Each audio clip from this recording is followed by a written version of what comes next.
സൃഷ്ടാവിൻ്റെ മുൻപിൽ ഈ ഭൂമിയിലെ സകല ചരാചരങ്ങളും, മനുഷ്യരും മൃഗങ്ങളും, എല്ലാ ചരാചരങ്ങളും സൃഷ്ടാവിൻ്റെ മുൻപിൽ അവൻ്റെ സൃഷ്ടി മാത്രമാണ്.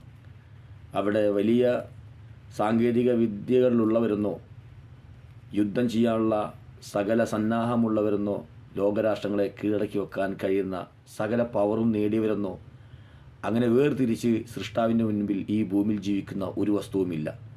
അവൻ്റെ മുന്നിൽ അവൻ സൃഷ്ടിച്ച മണ്ണിൽ അവൻ സൗകര്യം ചെയ്തു കൊടുത്തതിൽ ജീവിക്കുകയും അവൻ ഈ സൃഷ്ടാവ് തീരുമാനിച്ചാൽ ആ ജീവിതമെല്ലാം ഇല്ലായ്മ ചെയ്ത് തുടച്ചു നീക്കി മറ്റൊരു സമൂഹത്തെ അവിടെ പാർപ്പിക്കുകയും ചെയ്യാൻ കഴിയുന്ന വിധത്തിലുള്ള അധികാരമുള്ളവനാണ് സൃഷ്ടാവ്. അതിനൊരു വിഭാഗം പ്രകൃതി എന്ന് പറയും. സൃഷ്ടാവിൻ്റെ മുന്നിൽ അമേരിക്കയെന്നോ ഇസ്രായേലെന്നോ ഇന്ത്യ എന്നോ ഫലസ്തീനി എന്നോ സിറിയ എന്നോ ഇറാഖി എന്നോ ഇറാനി എന്നോ ഒന്നുമില്ല. സൃഷ്ടാവിൻ്റെ മുന്നിൽ എല്ലാം അവൻ്റെ സൃഷ്ടികളാണ്. അവർക്ക് ഭൂമിയിൽ ജീവിക്കുമ്പോഴുള്ള മര്യാദകളും അവർക്ക് ഭൂമിയിൽ ജീവിക്കുമ്പോൾ ചെയ്യേണ്ട പ്രാർത്ഥനകളും അവർ ഭൂമിയിൽ ജീവിക്കുമ്പോൾ സഹപാഠിയോട് ചെയ്യേണ്ട കരുണകളും സൃഷ്ടാവ് യഥേഷ്ടം പലതരത്തിലും പല വ്യക്തികളെയും വിട്ട് പഠിപ്പിച്ചിട്ടുണ്ട്.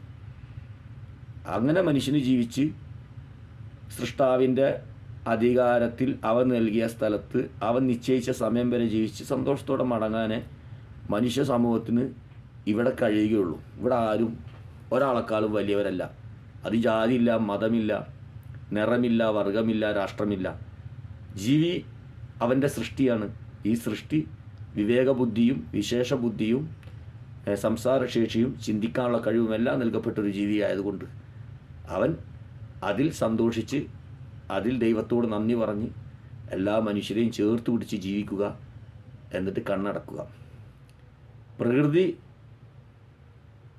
എന്ന് പറയുന്ന ദൈവം, സൃഷ്ടാവ്, അവൻ തീരുമാനിച്ച് ചെയ്യുന്ന കാര്യങ്ങളെ തടുക്കുവാനോ എതിർക്കുവാനോ അതല്ലെങ്കിൽ അത് ചെയ്യാതിരിക്കാനുള്ള വഴികൾ കണ്ടെത്തുവാനോ സൃഷ്ടിക്ക് കഴിയുകയില്ല. കാരണം സൃഷ്ടിച്ചവനാണ് ചെയ്യുന്നത്.